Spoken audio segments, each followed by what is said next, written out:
This video will cover the topic, using a trigonometric ratio to find a side length in a triangle. In these problems, we are given a right triangle.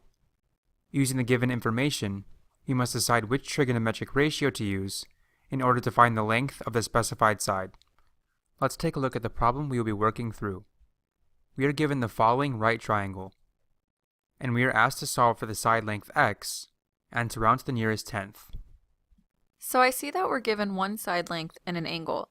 How do we go about solving the side x? Great question. Here we must decide which trigonometric ratio we can use with the information given. The three trigonometric ratios we can use are sine, cosine, and tangent. The sine of theta is represented as O over h, which means the length of the opposite leg over the length of the hypotenuse.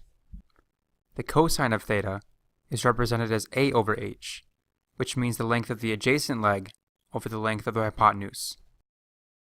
The tangent of theta is represented as O over A, which means the length of the opposite leg over the length of the adjacent leg. For the angle we are working with, the opposite, adjacent, and hypotenuse sides look like this. Let's take a look at the information we are given. As we can see, the opposite side of the angle, O, is 15.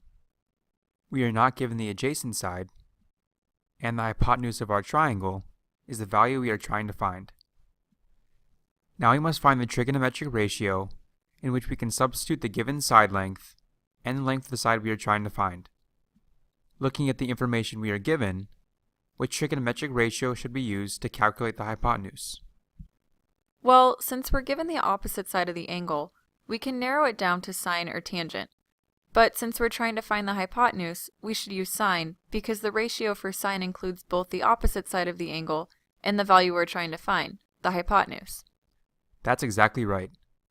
Since we are trying to find the hypotenuse, and we are given the opposite side of the angle, we must use sine. Using sine, we can substitute in the opposite side and solve for the hypotenuse. Now let's use the trigonometric ratio of sine to solve for x. We know the sine of 62 degrees is going to be equal to O over h. Next, we can substitute in the known values for O and h. The result is the sine of 62 degrees is equal to 15 over x. To solve the equation for x, we must first multiply both sides of the equation by x. Then we divide both sides by the sine of 62 degrees. What would our result be? I think the result would be x equals 15 over sine 62. That's exactly right. At this point, we must use the ALEKS calculator to solve.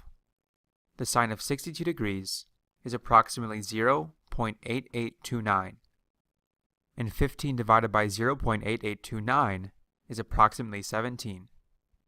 This means that our final result is x equals 17. Okay, I think I understand now, but let me summarize what I've just learned just to be sure. In order to find the side length of a triangle, I can use one of the three trigonometric ratios to solve. Using the information given, I must decide which ratio would work best. At this point, I can substitute given values into the trigonometric ratio and solve for the variable using the ALEKS calculator. That's correct. Great work.